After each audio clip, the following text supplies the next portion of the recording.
Hello friends, आज हम आपको बताएंगे अध्याय 20 ऊष्मा तथा कार्य पे आधारित आंकिक प्रश्नों का हल। मैं वाईपी सर, इस चैनल में आपका स्वागत है।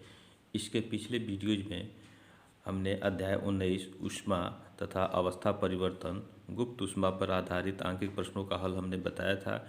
उसके वीडियो का लिंक डिस्क्रिप्शन बॉक्स में मिल जाएगा, तो आप वहाँ से इसको पढ़ सकते हैं या देखें।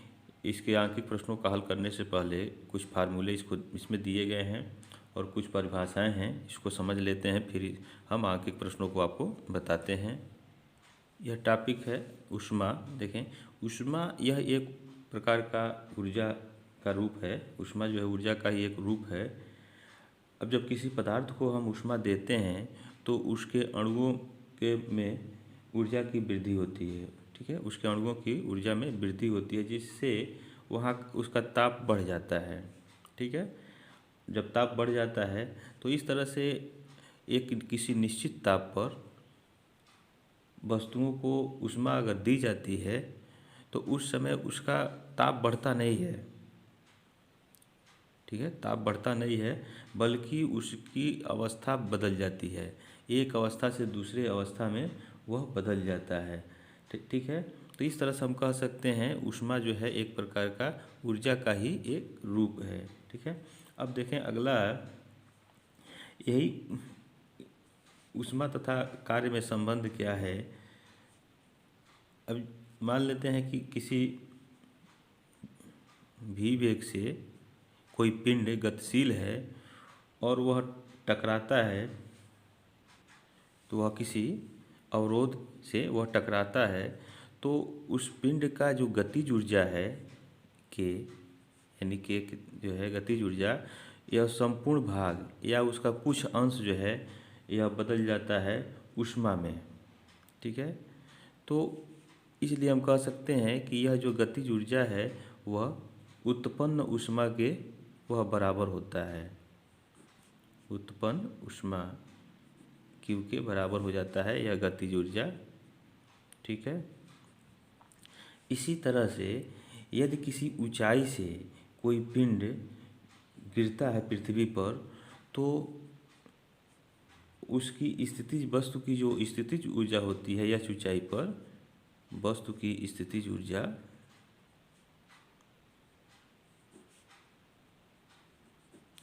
तो यह ऊंचाई से गिरने पर जो वस्तु की स्थितिज ऊर्जा होती है यह ऊंचाई पर, वह उस उत्पन्न ऊष्मा के बराबर होता है। ठीक है, उत्पन्न ऊष्मा यह Q के बराबर हो जाता है। यानी यह ऊंचाई से गिरते हुए किसी पिंड का जो स्थितिज ऊर्जा है यह ऊंचाई के कारण, तो उसका संपूर्ण भाग या कुछ अंश जो है ऊष्मा में परिवर्तित हो जाता है। तो इस तरह से हम कह सकते हैं कि वस्तु की स्थितिज ऊर्जा जो है उत्पन्न ऊष्मा के ये बराबर होता है। ठीक है, तो हम देख क्या रहे हैं कि कार्य कार्य को हमने किस में बदल दिया। कार्य जो है एक तरह से ऊष्मा में परिवर्तित हो गया। ठीक है, इसी तरह से किसी वस्तु को अगर ऊष्मा हम देते हैं तो उसका अवस्था परिवर्तन होकर के वह कार्य में बदल जाता है। ठीक है, तो इसका उदाहरण जो है इंजन हो सकता है। ठीक है, इंजन है, उसको ऊष्मा देते हैं तो वह उसको कार्य में परिवर्तित कर देता है। अब आता है अगला टॉपिक, ऊष्मा का यांत्रिक तुल्यांक। ऊष्मा का यांत्रिक तुल्यांक।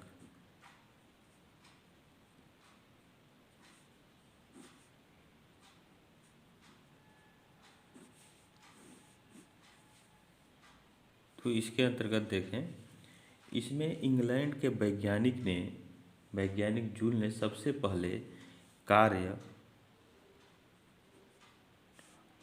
एवं ऊष्मा में संबंध स्थापित किया था। ठीक है, इंग्लैंड के वैज्ञानिक जूल ने सबसे पहले कार्य और ऊष्मा Q में संबंध स्थापित किया था। उन्होंने बताया कि कार्य जो है चाहे हम किसी भी प्रकार से करें, ठीक है, उससे जो उत्पन्न ऊष्मा होती है वह सदैव किए गए यांत्रिक कार्य के अनुक्रमानुपाती होता है। ठीक है, अर्थात यह जो यांत्रिक कार्य है यह उत्पन्न ऊष्मा के अनुक्रमानुपाती होता है। यानी कार्य को हम चाहे जिस विधि से करें, ठीक है, किसी भी प्रकार से करें, उससे उत्पन्न हुई ऊष्मा जो है वह यांत्रिक कार्य के अनुक्रमानुपाती होता है। अब देखें, यहाँ से अगर हम समानुपाती हटाते हैं तो हमें मिलता है W बराबर यह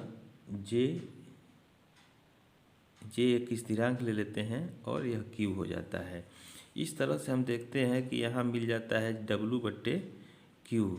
ठीक है, तो यह W यांत्रिक कार्य है और यह जो उत्पन्न ऊष्मा है और यह जो है J के बराबर है। तो J क्या है? ऊष्मा का यांत्रिक तुल्यांक है। ठीक है, तो यह भी एक आपका फार्मूला है। ठीक है, इसको आपको याद रखना है। और इसी फार्मूले से ऊष्मा का यांत्रिक तुल्यांक का परिभाषा भी हम दे सकते हैं। अब देखें, यहाँ यह Q जो है आपका यदि 1 कैलोरी हो तो इसकी परिभाषा क्या बनेगा? ऊष्मा का यांत्रिक तुल्यांक। ठीक है, ऊष्मा का यांत्रिक तुल्यांक J यह कार्य की वह मात्रा है, यानी W कार्य है, तो कार्य की वह मात्रा है जो 1 कैलोरी ऊष्मा उत्पन्न करने के लिए आवश्यक होती है। ठीक है, तो उसे हम ऊष्मा का यांत्रिक तुल्यांक कहते हैं। तो इस फार्मूले से हम परिभाषा बना सकते हैं कि कोई भी फार्मूला हो और उससे उसकी परिभाषा अगर बनानी हो तो हम उसको आसानी से बना सकते हैं। तो ये जो है आपका ऊष्मा का यांत्रिक तुल्यांक है। इस यांत्रिक तुल्यांक की परिभाषा हो जाएगा कि ऊष्मा का यांत्रिक तुल्यांक, ठीक है, कार्य की वह मात्रा है जो 1 कैलोरी ऊष्मा उत्पन्न करने के लिए आवश्यक होती है। ठीक है, तो यह इसका परिभाषा हो गया। आप इस फार्मूले को याद रखेंगे। अब इसके बाद से आपको हम बताते हैं इसके आंकिक प्रश्नों का हल। ठीक है, तो इसका पहला क्वेश्चन देखें, दिया है कि यदि 8.4 जूल कार्य से 2 कैलोरी ऊष्मा उत्पन्न हो तो ऊष्मा के यांत्रिक तुल्यांक की गणना कीजिए। तो देखें इसका हल। फ्रेंड्स, इस प्रश्न को पढ़ने से पहले आप इस वीडियो को लाइक कर लें। आपको समझ में अगर आवे ये वीडियो तो आप लाइक करिएगा, अन्यथा नहीं करिएगा। ठीक है, और समझ में यदि आ जाता है आपको तो आप इसको लाइक करें और इसको अधिक से अधिक शेयर करें। और यदि आप इस चैनल पे पहली बार जुड़े हैं तो इस चैनल को सब्सक्राइब कर लें और बेल आइकन घंटी को प्रेस कर लें। ठीक है, तो देखें, इसको हम बताते हैं आपको।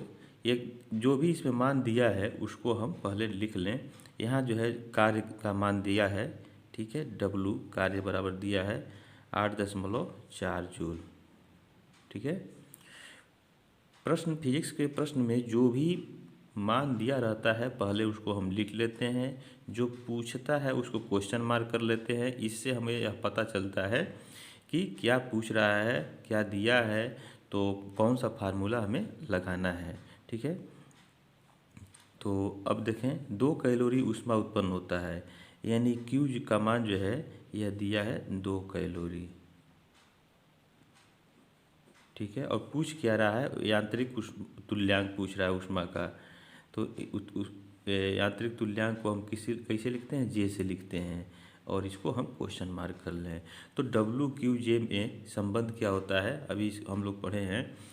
यह होता है चूँकि W/Q बराबर यह J के बराबर होता है। तो यहाँ पे जो मान दिया है उसको हम रख लें। W का मान 8.4 दिया है और Q का मान 2 दिया है। तो इस तरह से J का मान हो जाएगा यांत्रिक तुल्यांक। तो यहाँ इसको भाग करेंगे तो 2 चौका 8 और 2 दूना 4। ठीक है, J बराबर, तो यहाँ लिख लें, इसलिए ऊष्मा का यांत्रिक तुल्यांक J बराबर 4.2 जूल प्रति कैलोरी। ठीक है, तो यह इसका हल हो गया। इसका नेक्स्ट क्वेश्चन देखें, दूसरा दिया है कि यदि ऊष्मा के यांत्रिक तुल्यांक का मान 4.2 × 10⁻⁷ अर्घ प्रति कैलोरी हो तो 500 कैलोरी ऊष्मा उत्पन्न करने के लिए कितने कार्य की आवश्यकता होगी। ठीक है, तो देखें इसका हल। यहाँ यांत्रिक तुल्यांक का मान दिया हुआ है, जे का मान दिया है 4.2 गुणे 10 के ऊपर 7 घात अर्घ प्रति कैलोरी। ठीक है, और उत्पन्न ऊष्मा दिया है, यहाँ होता है इतना करना है, Q बराबर 500 कैलोरी।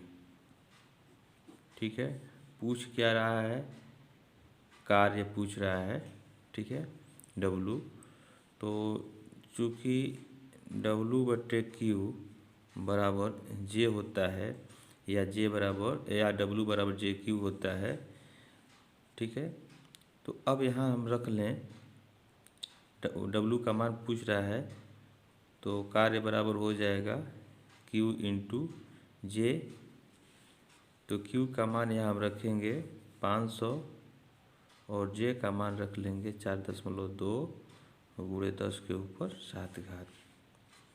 अब इसमें इसका गुणा कर दें तो 5 दूना 10 और 5 चौका 20, 1 21 और 2 जीरो यहाँ है। ठीक है, और एक अंक के पहले यहाँ दशमलव हो जाएगा। ठीक है, और गुणे 10 के ऊपर 7 घात, तो यह हो जाएगा। देखें इस दशमलव को हम यहाँ लावें तो 1 2 3 स्थान तक हम इधर बाएं तरफ ले जा रहे हैं, तो 10 के ऊपर जो है 3 घात हो जाएगा और गुणे 10 के ऊपर 7 घात दिया है, तो यह हो जाएगा 2.1 गुणे 10 के ऊपर यह 10 घात हो जाएगा और इसका मात्रक हो जाएगा अर्घ। ठीक है, अर्घ होगा। ठीक है, तो यही इसका आंसर होगा, यही इसका हल हो गया। या नेक्स्ट क्वेश्चन देखें, तीसरा। ये सभी इम्पॉर्टेंट क्वेश्चन है। ठीक है, ये पहला जो है 1982 में पूछा है, दूसरा जो है 83 में पूछा है और तीसरा क्वेश्चन 1988 में पूछा हुआ है। सभी क्वेश्चन इम्पॉर्टेंट हैं।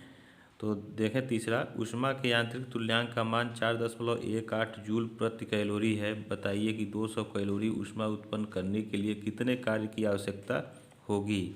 तो देखें इसका हल। अब इसमें जो भी मान दिया हुआ है उसको हम लिख लें। यांत्रिक तुल्यांक दिया है, जे का मान 4.18 जूल प्रति कैलोरी। ठीक है, और उत्पन्न ऊष्मा दिया है Q बराबर 200 कैलोरी और कार्य पूछ रहा है। ठीक है, W पूछ रहा है, तो चूँकि ये फार्मूला होता है W/Q बराबर J और यह W बराबर हो जाता है Q इंटू J। तो जो भी मान है इसमें हम रख दें, तो Q का मान 200 कैलोरी है और J जो है 4.18 दिया हुआ है। तो इसका हम गुणा कर दें तो 2 8 16 और 2 1 2 1 3 और 2 चौका 8 और 2 जीरो यहाँ बढ़ा लेंगे, यहाँ दशमलव हो जाएगा। ठीक है, तो यह जो है 836 जूल होगा। ठीक है, कि ये इतने कार्य की आवश्यकता होगी, तो यह इसका हल हो गया। ठीक है, यह नेक्स्ट क्वेश्चन देखें, चौथा दिया है 2 किलोग्राम द्रव्यमान का एक पिंड 3 मीटर की ऊंचाई से गिरता है। यदि गिरने पर सारी ऊर्जा ऊष्मा में बदल जाती है तो उत्पन्न ऊष्मा के परिमाण का परिकलन कीजिए। जे का मान दिया है 4.2 गुणे 10 के ऊपर 7 अर्घ प्रति कैलोरी तथा जी का मान दिया है 980 सेंटीमीटर प्रति सेकंड स्क्वायर दिया हुआ है। तो देखें इसका हल। अब जो भी मान दिया हुआ है उसको लिख लें। यम का मान देखें यहाँ दिया हुआ है 2 किलोग्राम। ठीक है, और यहाँ जे का मान और जी का मान जो है यह CGS पद्धति में दिया हुआ है, तो हम इसको ग्राम में बदल लेंगे तो यह हो जाएगा 2000 ग्राम। ठीक है, उसके बाद से देखें एच का मान 3 मीटर दिया है, एच 3 मीटर, तो इसको हम सेंटीमीटर में बदल लेंगे तो यह हो जाएगा 300 सेंटीमीटर। ठीक है। और पूछ क्या रहा है, उत्पन्न ऊष्मा, यह पूछ रहा है। देखें क्यू की जगह हम एच भी रख सकते हैं। आपको किसी किसी बुक में क्यू की जगह एच दिया होगा तो एच भी लिखा जा सकता है। तो अब देखें फार्मूला क्या होता है। यह फार्मूला होता है W/Q बराबर J। यह W का मान जो है mgh के बराबर होगा। ठीक है, mgh/Q बराबर J। तो m का मान हम यहाँ रखे हैं, यह हो जाएगा 2000 और g का मान हो जाएगा 980 सेंटीमीटर प्रति वर्ग सेकंड स्क्वायर दिया है। ठीक है, तो यहाँ लिख लेंगे 980 और h का मान हम लिखेंगे 300। ठीक है, और बट्टे Q पूछ रहा है और J का मान दिया है 4.2 गुणे 10 के ऊपर 7 घात। अब देखें इसको हम लिख सकते हैं 3 दूना 6, 6 अठे 48 और 6 नवा 54 और 54 और 4 58 हो जाता है। और 3 1 4 2 6 जीरो है तो 10 के ऊपर 6 घात हो जाएगा। और बट्टे Q बराबर 4.2 गुणे 10 के ऊपर 7 घात। अब देखें इसका भी जो है घात हम 10 पे 7 कर लें तो इससे यह कट जाएगा। तो इसको हम लिख लें 58.8, यानी इस दशमलव को यहाँ लाएंगे एक स्थान तो 10 के ऊपर 7 घात हो जाएगा। और बट्टे Q बराबर 4.2 गुणे 10 के ऊपर 7 घात। तो दोनों तरफ जो है ये बराबर है तो यह जो है इससे कट जाएगा। अब तिर्यक गुणा करें तो 4.2 Q बराबर यह हो जाएगा आपका 58.8। ठीक है, अब भाग कर दें, Q बराबर हो जाएगा 58.8 बट्टे 4.2।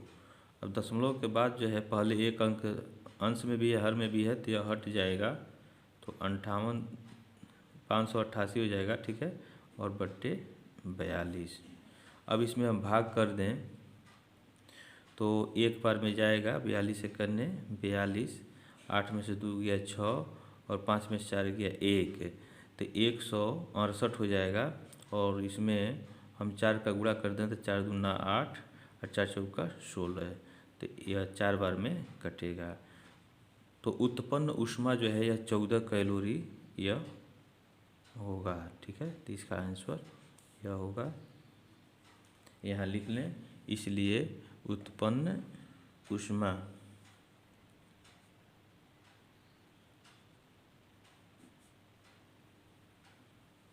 Q बराबर 14 कैलोरी, यही इसका आंसर हो गया। अब इस तरह से इसके हमने आपको 4 प्रश्नों के आंकिक प्रश्नों के हल बता दिए। इसके बाद से इसके शेष प्रश्नों के हल हम आपको अगले वीडियोज में बताएंगे। आपको कोई समस्या हो तो कमेंट बॉक्स में आप कमेंट करें। तब तक के लिए आप इस चैनल पे बने रहें। जय हिंद।